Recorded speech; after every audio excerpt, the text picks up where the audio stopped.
Okay, we are officially recording. So, Nice.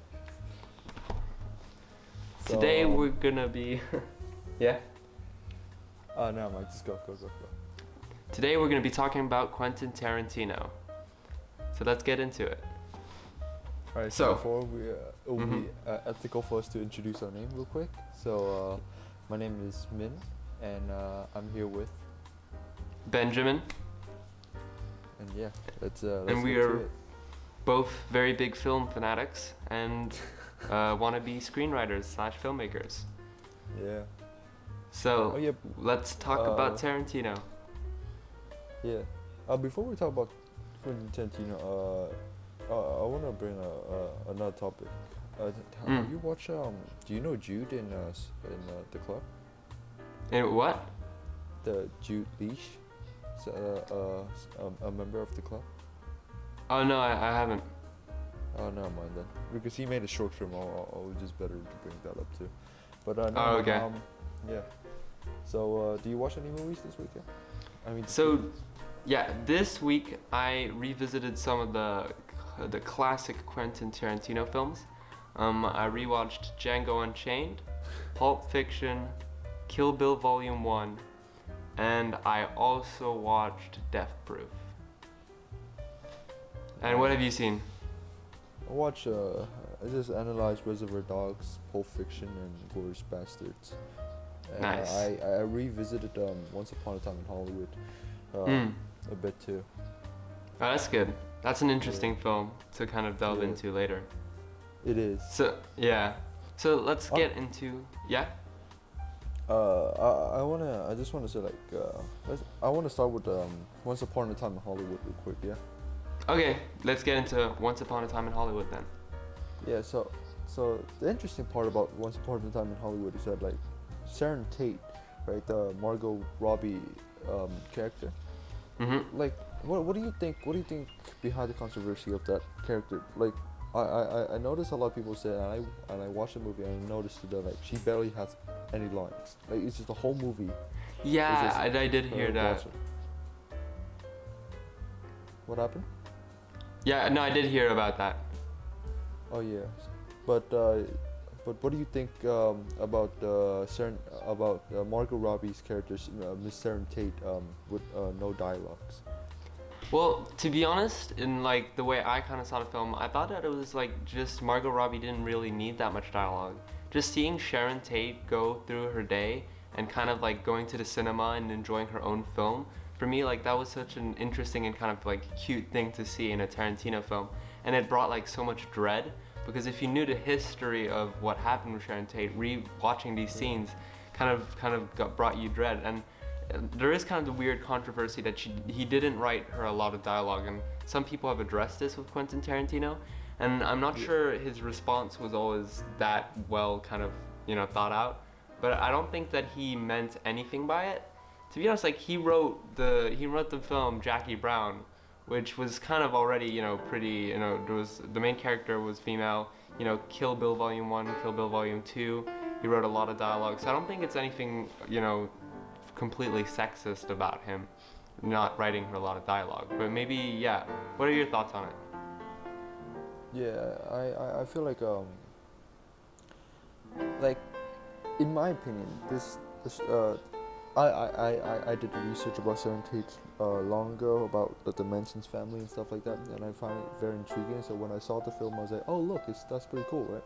Mm-hmm. And I feel like the way he put Sharon Tate, right, in each branch of the movie is like an epilogue, or it's like a prologue type of thing where like there's an action before that, and then Sharon Tate gives the audience a break of the action, and then it goes back to the action, it goes take a break, and it just go back and forth like that. And that's usually some of the things that like I find it enjoyable, because a film usually a good picture or a good film is usually you have to make it some way that you have to give the audience a break. Yeah. If that makes sense. So yeah, he did an amazing job with that. Yeah, I think that like overall like the scenes were kind of in my opinion, like those were my favorite scenes of the movie. It just like that kind of breath of fresh air that kind of makes you like, oh, this is such a cute scene, such a cute idea. But then there's always like in the back of your mind, you're like, oh no, I know what's coming next. Yeah. Yeah, so that was definitely like an interesting kind of writing he put in. But I think one of the most things that I'm not sure I would be completely happy with is his interpretation of Bruce Lee in those films. For me, that kind of upset me a little bit. Yeah. And like I think, yeah. I watched have you watched the Joe Rogan podcast? Yeah, the Joe Rogan podcast, yeah. Yeah. Where he kind of like addressed it, the clip. Yeah. And kind of like the thing is he said that people shouldn't be pissed off, and that if anything it's, you know, Bruce Lee's ancestors or like, you know, his kids should be pissed off, like his daughter. But I don't know, I feel like as a Chinese man, you know, and kind of a person that was you know, pretty you know, ruthless in the film industry and kind of revolutionized, you know, those kind of kung fu movies, I feel like it was kind of a weird way to put him in, especially him getting beaten up by a stunt double. Yeah, it's true. I felt like you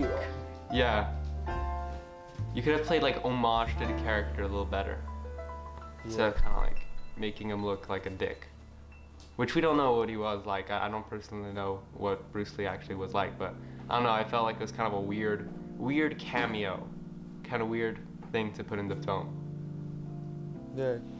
Yeah, you know, now that I think about it, like, Bruce Lee, like, if we get rid of Bruce Lee out of that movie, nothing would have changed, right? Like, there's not much of an impact. You can replace Bruce Lee with another character, like Bruce Willis or like Chuck Norris. Yeah, like those type of characters, fighting characters, it wouldn't really change anything. But I think you know, put Bruce Lee in, right? What are the key part that I find it interesting that people said that he has no remarks. Yeah, he has no respect for stunt doubles because stunt doubles are fake. That's according to him. And I think he puts Cliff into Bruce Lee, like the battle.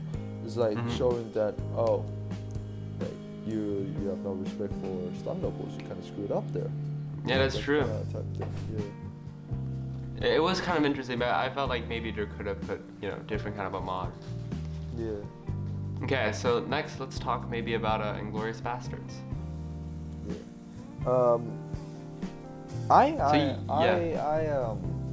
I have a weird thing for war. You know, a very weird Yeah, you like war films. Yeah, I enjoy 1917. I enjoy Inglourious Bastards. I enjoy like all types of film, like Downfall, Dunkirk. all Oh that. my god, that was amazing. And Inglourious Bastards is especially like the what if genre type stuff. It's really intriguing when you see like Hitler get burned alive. Spoiler alert. Yeah. Spoiler alert. Yeah. It's really interesting. It really makes me happy, you know, because all of these possibilities could be happening in another universe and we didn't know it. And it's just the way he wrote is so poetic and literature. You know, he wrote it like a book, like sections of chapters instead of a linear type of structure story. Yeah. Yeah. So what do you think? Well, Inglourious Bastards was one, like when I first watched it, I didn't like it that much, to be honest. When I first watched it, because I had recently just watched Pulp Fiction, I was like, this is kind of a weird shift in tone that like I saw in this director. But then I decided, okay, you know, I'll rewatch it with some friends. It was the first time when I watched it, I didn't really understand it. I didn't really see the kind of the plot story he was kind of putting. But the second time, oh my god, it was like one of the best films I saw that year. It was just like the structure of the story, and every scene was just so full of drama and so much tension. Like in that one movie, I think like some of my favorite Tarantino scenes have ever like come to surface. Like the opening scene with, you know, when the Jewish family was under the floorboards and we had Hans Landa coming into the kitchen, and just like I will never look at a glass of milk the same way. And the scene where he asks for a glass of milk pour la madame un verre de lait, and that really that scene is just iconic. And then of course the bar scene with that was Three that was Gläser. insane to me. Yeah, drei Gläser bitte. Yeah. Oh, that was crazy. Michael Fassbender was also really good in that movie. Actually, Yeah. like I really enjoyed his character. Yeah. But yeah, agree. that was a good movie. The first 19, like, do you agree that Inglourious Basterds has a lot of subplots? It's like constructed over subplots that come into one weird large plot. Yeah. But it's so good. Like, that's what fascinates me. Like, that confuses me is how does he do it? Like, the movie, the first whole, like, 30, 40 minutes or something like that, like, you sit on three perspectives, right? You sit on the Mademoiselle, the Brad Pitt's character, which Yeah. I forgot the name for some Best reason. Michael Brad, yeah. Fassbender. Oh, I forgot Yeah. his name. But that was Yeah. like one of my favorite Brad Pitt characters, Yeah. other than the shrimp and Happy Feet too, of course. It's Aldo. There you go. It's Aldo. Oh yeah. That's his name. Yeah. Yeah. So like you set up three different plots, and then out of nowhere, they never met each other, and out of nowhere, all three of them collapse into one giant plot and have one goal. Yeah. And I watched a Vietnamese movie last night. I reviewed it. Oh I gave yeah, it a you one. told me about Yeah. it. You gave it like a 1.5. You were like really Yeah. heartbroken about it. Yeah. That movie is the exact same way of Inglourious Basterds in terms of subplots. Okay, it gives you a lot of characters. It gives you a lot of stuff that targets the poverty of Vietnam. And the thing is, it's not good. And which brings me to the topic, like, how can you make subplots good? How can you make all three characters with three different stories into one movie? You know? Yeah, but like that's what was kind of great about like the movie. Like it was actually, it felt like a bunch of different kind of movies put into one, you know? And also like the entire kind of theme about that movie was kind of like war propaganda and stuff like that. Like in the end, it was cinema that killed the Nazis. You know, it was quite literally the burning of the cinema that, you know, oh, that was like also a great scene, you know, where we just see the burning of all the Nazis. Oh god. Yeah. Yeah, but that's kind of like the good homage he was kind of putting in, and kind of an interesting way to capture the time by looking into the cinema of the time, which is very interesting. That it is. Yeah, I'd say Inglourious Basterds is really one of his kind of what he would see as his magnum opus, maybe. Yeah. In my Yeah. opinion, the first 19 seconds is the first 19 minutes is just, oh my god, it's Yeah, an the opening masterpiece. scene. Yeah, like just Like- the complete drama. Yeah, the way he built the suspense is just, it's truly brilliant, right? Yeah. Like, he gives you an equation, and he gives you an answer. But in that equation, there's a missing piece. There's an X, right? And that X will be solved for you in the end, but you don't know that yet. Yeah. And the way he built up to solving that X, it's just is mesmerizing to look at. Yeah. You know, like the pipe thing, the milk, Yeah. the ceiling, the hawk, and the rats. Like that's just. And do you know something funny? Like, you know, Landa only he shakes only the blonde daughter. Oh, does he? $2. Yeah. I don't remember that. Yeah, I revisited and I was like, wow. Like that guy just racist with without saying he's racist. Yeah, I didn't think about that. The kind of subtext behind it is great. That's also what's great with Tarantino. He's great at making subtext. You know, Yeah. he's great at kind of like making character quirks, you know, interesting, and you know, and it makes the rewatchability of these movies very fun. It is. Okay, so next, what should we talk about? What other Tarantino? Oh, I think it's time we hit the big one, Pulp Fiction. Yeah. So why don't you start us off? Yeah? Not gonna lie, I don't know why I do not like the go watch sequence. the Go Watch chapter. The Gold Watch chapter? You didn't like the Gold Watch chapter? Like Bill Wallace getting raped by Zed. Oh yeah, that wasn't like it's funny when he said I'm pretty far from okay, but like I don't know. I'm gonna go medieval on your ass. Yeah, I know. He's gonna burn the shop down. It's funny that part, yeah, but like I enjoy Vincent Vega more with Miss. Yeah. Yeah. No, definitely. I think like overall, like there was kind of, I think that maybe if there were any issues with Pulp Fiction, it's there were like slight pacing issues, which like the kind of Golden Watch scene in the middle kind of had like a slight pacing issue in my opinion. It kind of like, but I thought like it had some of the most interesting dialogue I've kind of heard from Tarantino's mouth. Like you can see the Tarantino kind of dripped out of these characters, and I thought that was kind of a very interesting way, he made these films. Yeah, it is. Like this guy, and besides, this guy just has a weird foot fetish, man. The whole He does. the fact that he kept the audience hooked with the foot massage story. It's pretty smart. It's pretty smart, man. It was definitely very smart. Yeah. No, but yeah, definitely like Pulp Fiction was the one that kind of put him on the mark, because like I think that it came out like on the same year as another one of his films.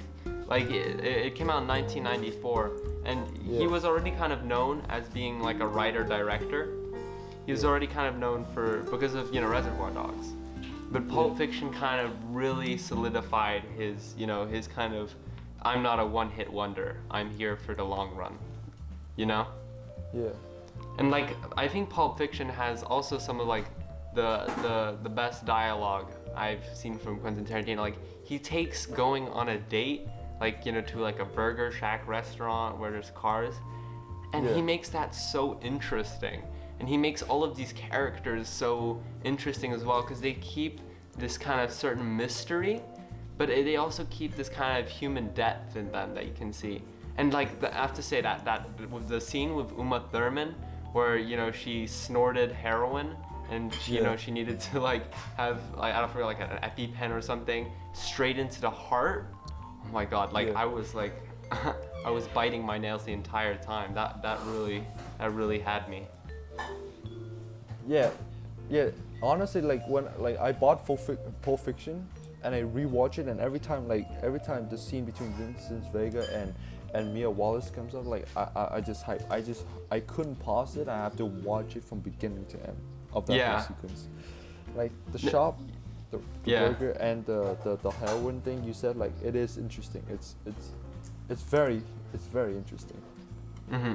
No, but also what I love is that like in that movie, I watched it like I think a year and a half ago, and that was when I was trying to really kind of get into the formatting of these films, and I started really noticing like the power that Quentin Tarantino didn't only have as a writer but also as a director.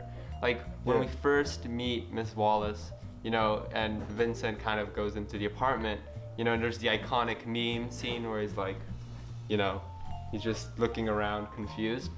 Well, we get to kind of hear her voice because she's on the intercom, but we only see her lips, and we only see her hands or things like that, and that kind of gives us suspense. It gives us like an intrigue in this character, and that filmmaking is just so perfect because without even knowing who she is and not really caring who she is, just not being able to completely see her solidifies mystery, and it makes you want to know who this character is, and it makes you want to know what's gonna happen next. And there's something even more interesting about that I noticed. Is that before that they had a conversation, like Jules and Vincent had a conversation with where Marcellus threw a guy out for giving his wife foot massage, Oh yeah. Like building that up into the scene, and then you build up even more with her face. You said like, oh, what makes her that worth it, like what makes her Yeah. like what makes Marcellus love her that much and stuff like that. Like it creates like a whole new perspective of us wanting to know Mia Thurman. Mia Wallace.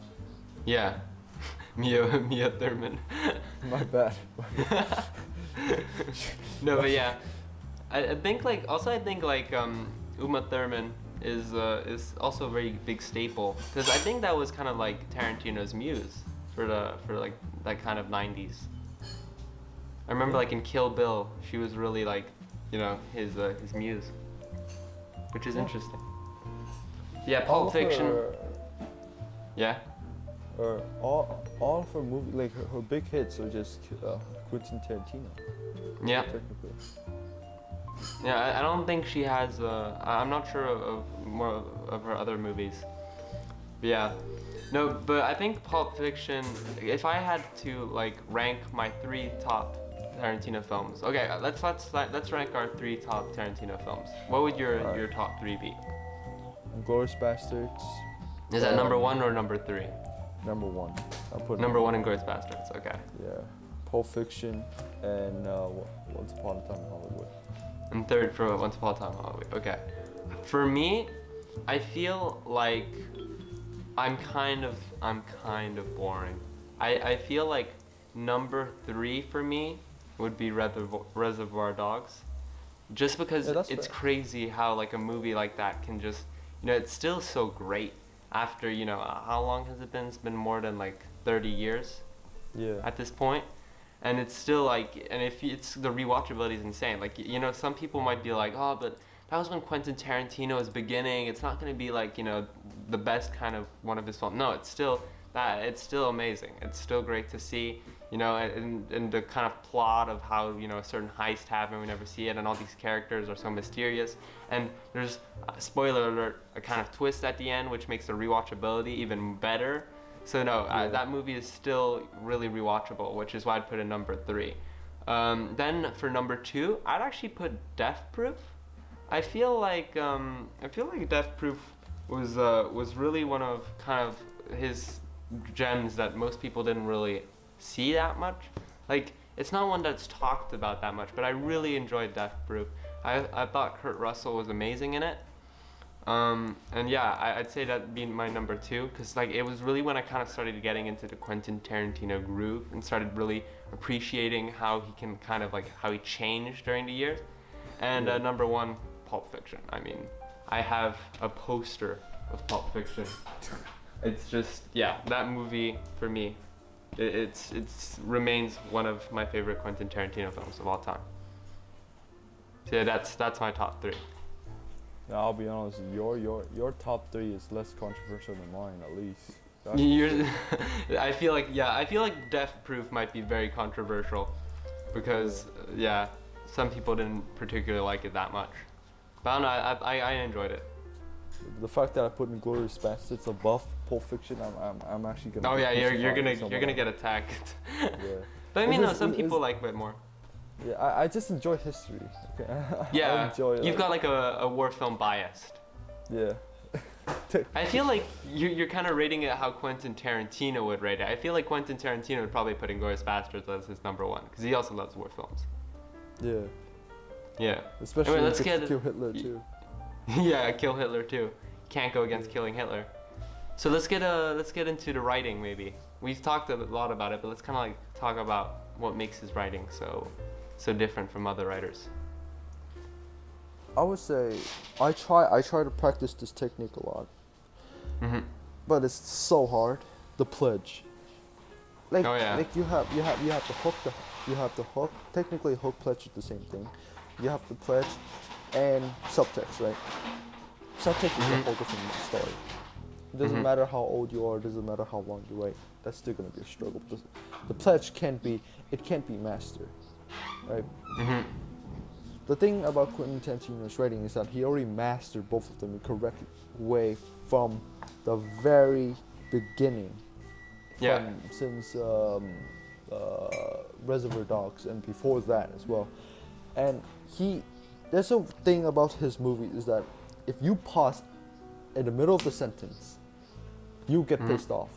and if you can pause in movies like Gone with the Wind, Casablanca, Citizen Kane, other movies with great dialogues with Oscars winning original screenplay, you wouldn't care. Okay, you wouldn't care what they said. But if you pause in the middle of Quentin Tarantino's film, right, it's a tragic thing to do. It's a sin. Yeah, because it it'll is a piss sin. you off. Yeah. Because it's just the way he writes is just so impressive. He like puts so much, like there's some stuff inside that is so weird. Like he puts some weird dialogue kind of choices, but like some of it really just sticks with you. Like in Pulp Fiction, when someone said like the feeling of touch and sight, and they're kind of like different, and that you and how like his the Bruce Willis character's girlfriend, how she wants to have kind of a belly because she thinks like the feel of it is better than being skinny. Like that is kind of it's kind of so weird to put in there, but it kind of makes you think, and it kind of solidifies the kind of trope that Quentin Tarantino likes to put weird kind of ideas that he has himself in his own films, which is kind of funny. And also like just the tension in his writing, like he really tells you like, oh, something's gonna happen in the end, like something's coming, but you can't know when. He really takes like every scene he writes could probably be 2 minutes, just like from like a storytelling point of view, but he really just stretches them literally to like the limit. For that, it's like the entire time you're on the edge of your seat. For instance, with like the Inglourious Basterds bar scene, Yeah. it's just, and also like the Hans Landa scene when him and Shoshana are like at the table and he's eating strudel. Oh my God, that didn't have to be a scene. Like we could have just seen that Hans Landa was there, and then he left, and then they talked a little bit and they left. But no, he really stretched out the scene, which made it kind of excruciating to watch. Like it was, but it shows you kind of the type of writing he does, is that he really finds a scene and perfects the dialogue in it. Yeah. So that's bringing me to a point when you mentioned Hans Landa knowing the Mademoiselle, right? That the conversation, Hans Landa knew that she's a Jew, right? Like the Jew back in the house, right? Yeah. And he added that scene because he's like, he wants to make the audience say, what will Hans Landa do? Like when I watched that movie and then I saw like Hans Landa touch her, and the music just like toom, like it builds up. Yeah. Oh my God. Yeah. Definitely. Like my heart raced because I was like, she's in the base of Joseph Goebbels and Landa. Like literally, one mistake, she's dead. Yeah. And what will Hans Landa do? Like he will kill her for sure. But no, the whole time he insulted her in a way like through subtext he insulted her. He's like, you're in my trap. I can kill you anytime I want, but I'm gonna play with you a little bit, and you're not worth my time at this moment for me to kill. Like the subtle writing as well with when they went undercover as the Italians, Yeah. And as I think we've discussed this before, but like when he comes up to the one of the soldiers, the American soldiers pretending to be Italian, and he's like, "What's your name?" "Dominique de Coco." "Say it again." "Dominique de Coco." "One more time." "Dominique de Coco." "Go, bravo." And it's so good because from looking at it like on the surface level, you're like, okay, that's a weird kind of idea scene. But no, then you kind of know that he already knows that that's not a real Italian.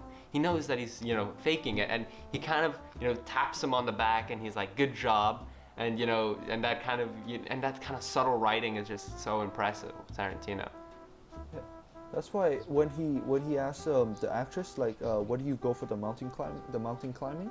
What do you go? How do you break your legs? And she said mountain climbing. He gives out not a hysterical laugh, right? He gives out a menacing. It's pretty hysterical. Brutality, yeah. Like he gives out like an evil laugh that he knows. Yeah, and it makes everyone uncomfortable. The thing is, as soon as he laughs like that, right? You know she's gonna die in the next couple minutes. Oh yeah. You know she's definitely gonna die. You know she's gonna kill down. Yeah, definitely. And that build up right there, like usually screenwriters, or especially I notice nowadays, is the way they execute that will be different, right? You will set a camera, look on the stairs, as Hanlanders walk down, he looks down and he sees the three soldiers and the actress, right? He walks down, he looks at them, doesn't say a word, he looks straight at them for a minute, and then he'll say, I know who you are. He calls the cops immediately. And the whole, he calls the Nazis men immediately. The whole men will come in, tie them up, and fight, and trying to beat the living hell out of them. That will be most plots nowadays. Yeah, that's true. Yeah. And that's kind of like, yeah, this kind of showed, like, Hans Landa is kind of like the Quentin Tarantino when it comes to writing. He could just, you know, from a plot, you know, point of view, they all get arrested.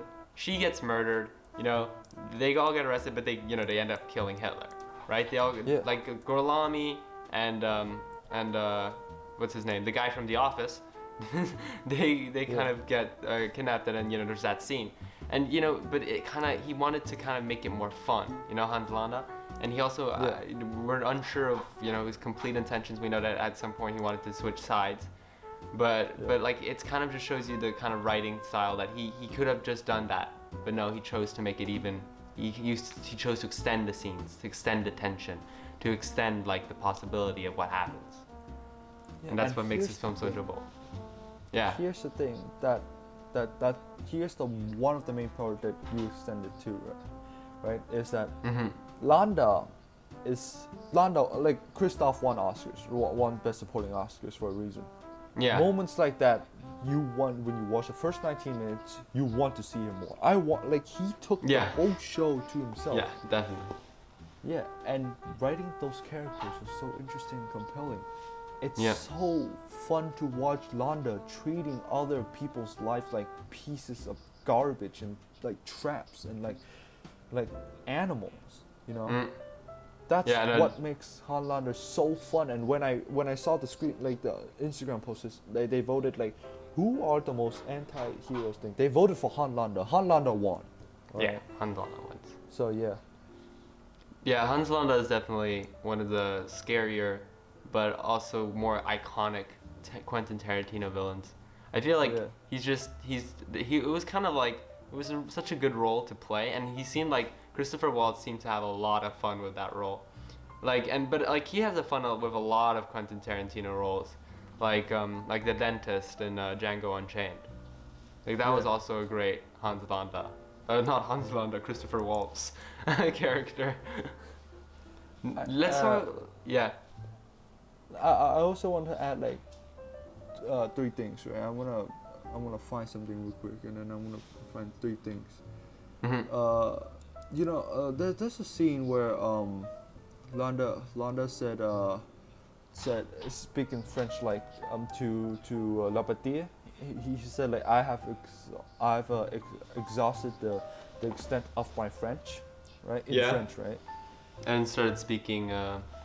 Yeah. What did he start speaking? English? When I find that, like, if I took it, like, if we take it personally, a little more in depth, right?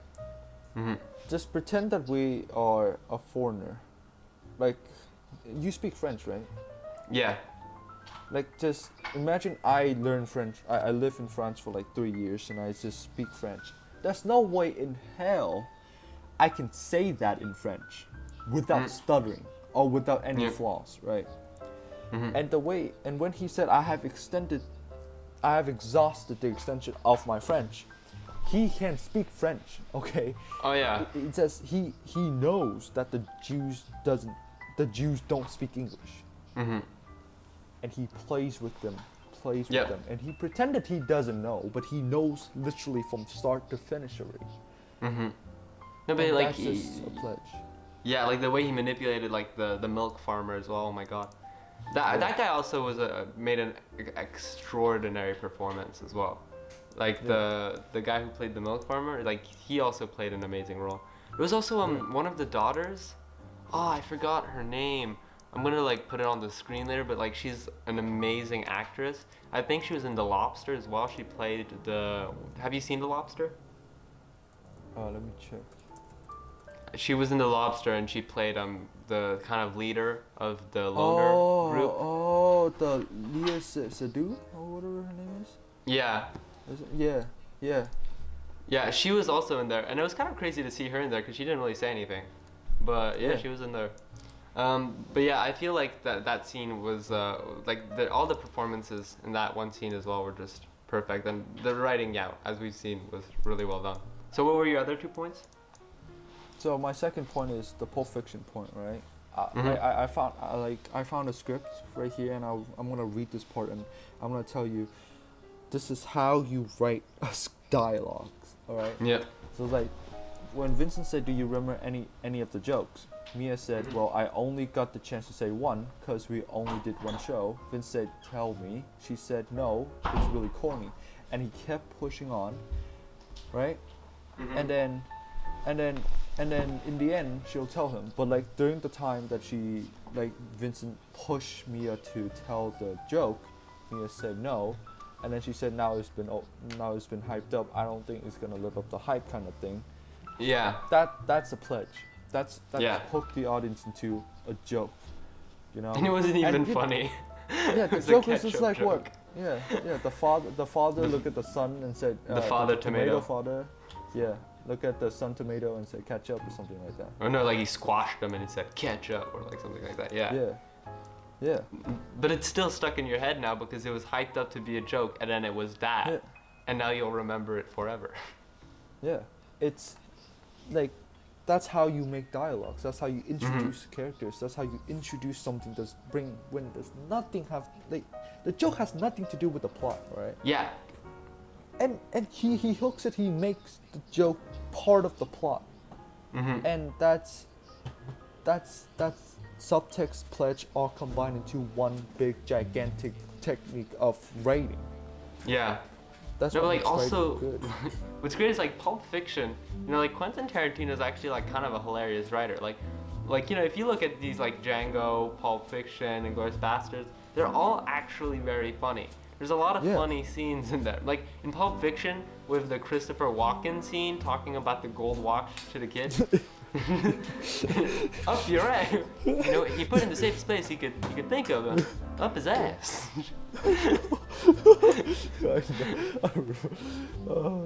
It's just like, yeah, he kind of like subverts like the story, and you're like, oh, it's a serious story, and then a butt joke. Yeah, Yeah. that is true. But also, let's talk also a little bit about Django Unchained. Yeah, that's my third point.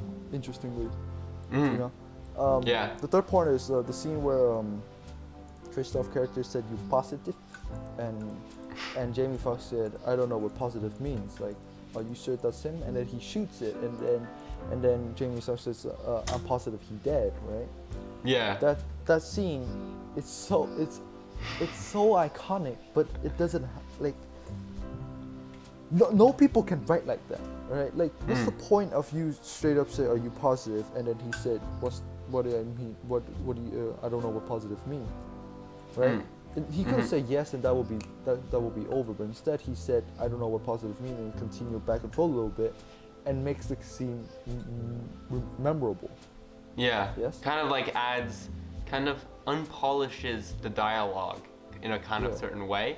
He kind of like makes it a little bit more, you know, weirder, and kind of unpolishes it and kind of makes it stand out more. You're right.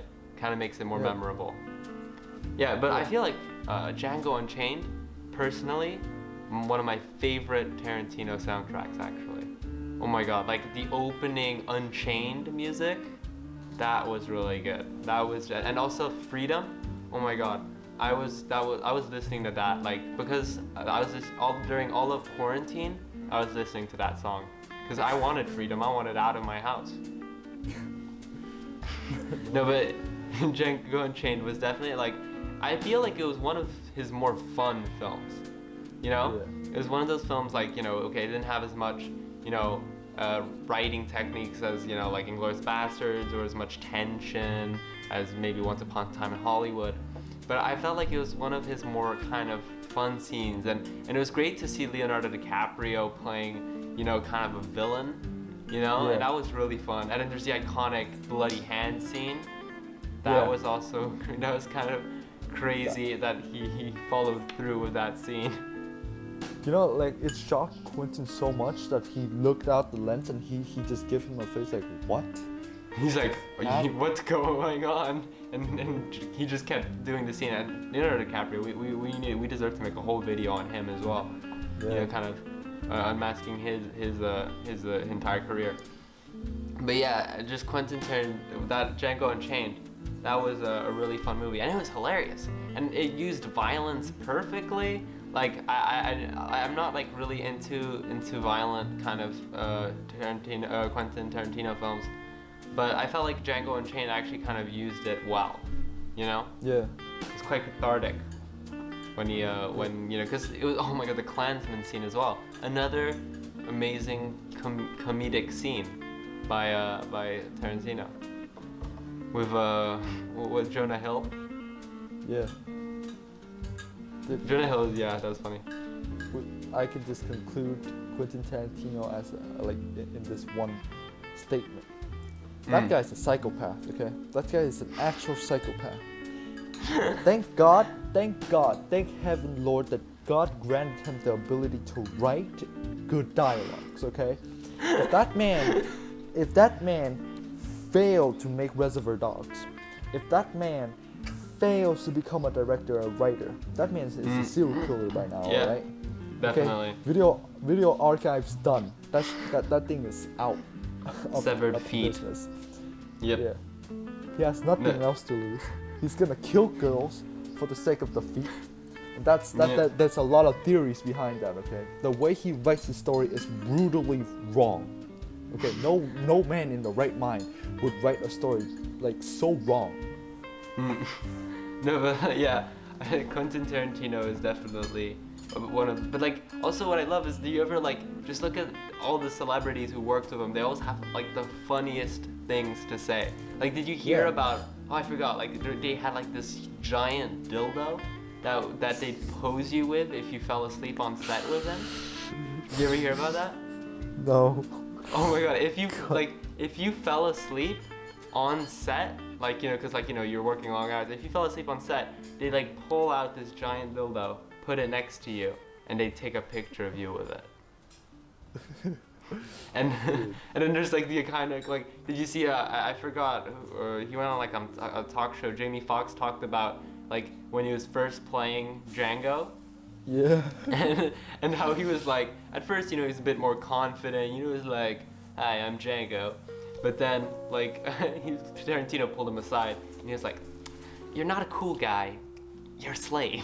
It's just like You're a fucking slave. You're a fucking slave.